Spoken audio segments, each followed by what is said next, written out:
welcome to News Across Nigeria. I'm Millicent Walker.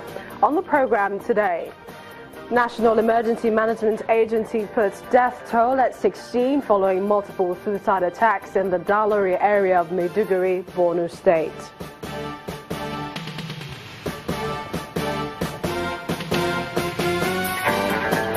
Nigerian Army provides more instructional materials to school children at the Makohi IDP camp school.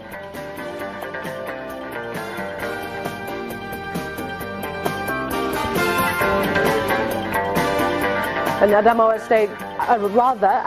State Governor Willie Obiano dispels rumor of the arrival of arms from the northern part of the country into his state.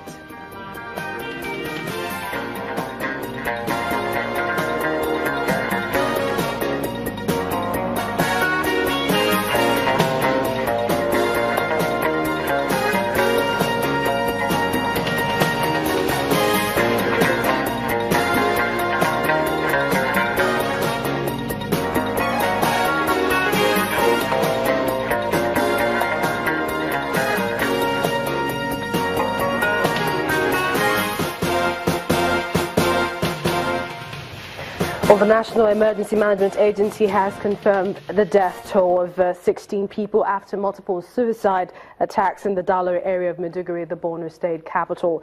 There were initial conflicting figures on the death toll, with a section of the foreign media reporting 12 fatalities. Eyewitnesses say the explosion occurred at about 8 p.m. on Sunday when two female terrorists detonated explosives strapped to their bodies. 35 minutes later, two other suicide bombers, also female, were intercepted while trying to gain access to Dalari 2 IDP camp. Dalari has been a major target area for the Boko Haram terrorists. Both attacks occurred when Muslims in the area began to retire after observing their Ramadan night prayers.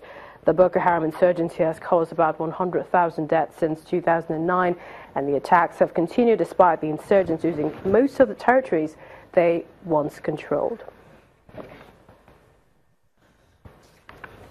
Well, let's get the latest from the Northeast Coordinator of the National Emergency Management Agency in the person of Mohammed Kana. Thank you for joining us on News Across Nigeria.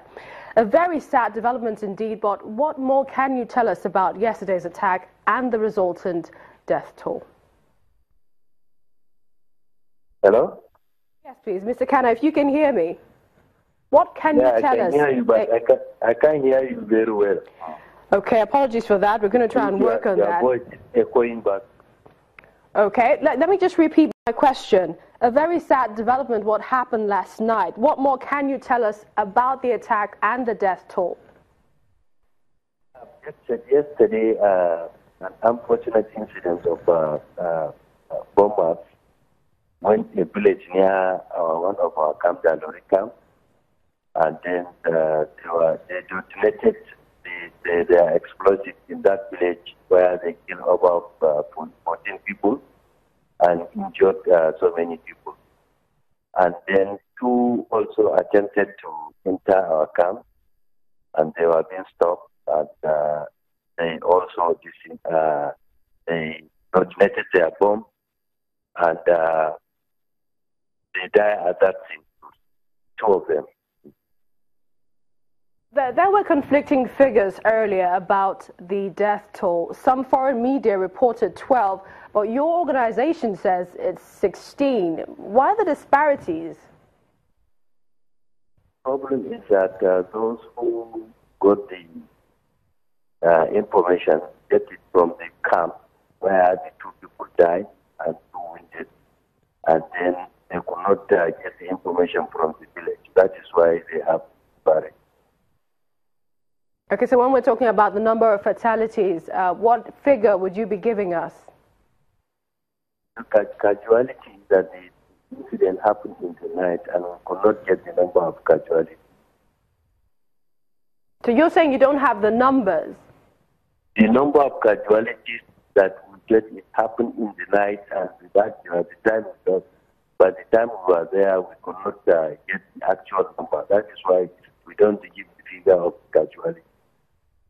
So when are we going to get a figure? Because, I mean, we're taking 16 as the number of people that died, You can confirm this? Yes, I confirm that. Okay. Dowry, especially, especially the camp, has been vulnerable to insurgent attacks. Do you have any idea why?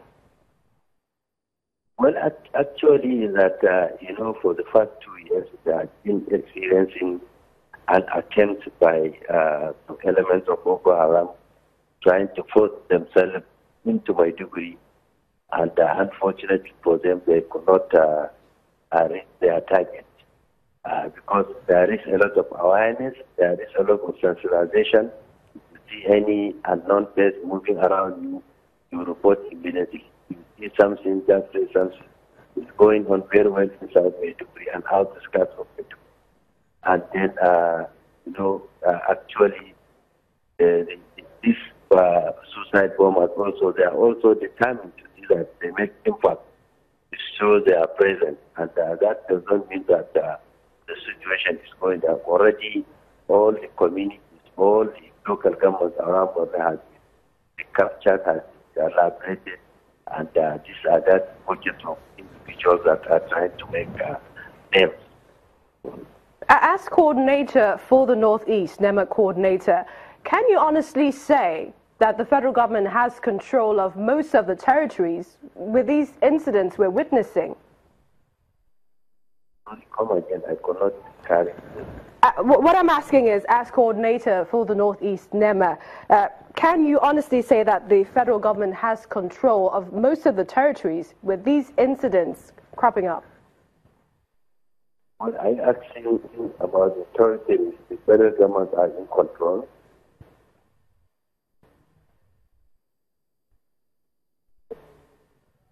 Yes, Mr. Kana, yes. Do you think that they indeed have control of the territories when we're still witnessing bomb attacks? Look, the whole of this, before then, the whole of Borno State have 27 local governments. 22 were under the control of Boko Haram. And the federal government has now taken over these 22 local governments. And insurgency is not something that has a pace, not something that has direction. It has many dimensions of which has to be taken place. Suicide bomber is somebody that cannot be identified by means of uniform of anything. It's somebody that is the mingle with you and one day you come and just and it will say something is involved with the death, some religion, something that you believe in. So it's very difficult. It's not something that you can see with your own eyes. That is why these are the things that it takes time before we will come over all suicide bombing and all projects of attack. Well, thank you very much, Mr. Mohammed Kana, for your time, for talking to us on the program. Well, staying in the Northeast, the Nigerian Army has provided more instructional and educational materials to children at the school in Makohi camp. This is in Adamawa State. The Army says the needs of the children are numerous, and to ensure that the over 500 of them enrolled into the primary and nursery school get proper teaching and learning, it cannot fold its arms. Brigade Commander of the 23 Armored Brigade, Brigadier General Bello Mohammed, in the company of Adamawa State government officials, arrive at the Malkoi IDP camp and are received by the children. Their mission is in continuation of the military support on education on the camp. So far, there are 10 military instructors of the 18 teachers here.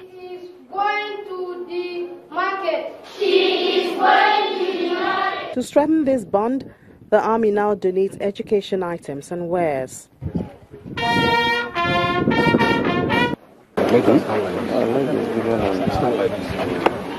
I consider it a unique opportunity to be part of a life-touching event for one of our most less privileged and victims of insurgencies, members of our dear society, the internally displaced persons.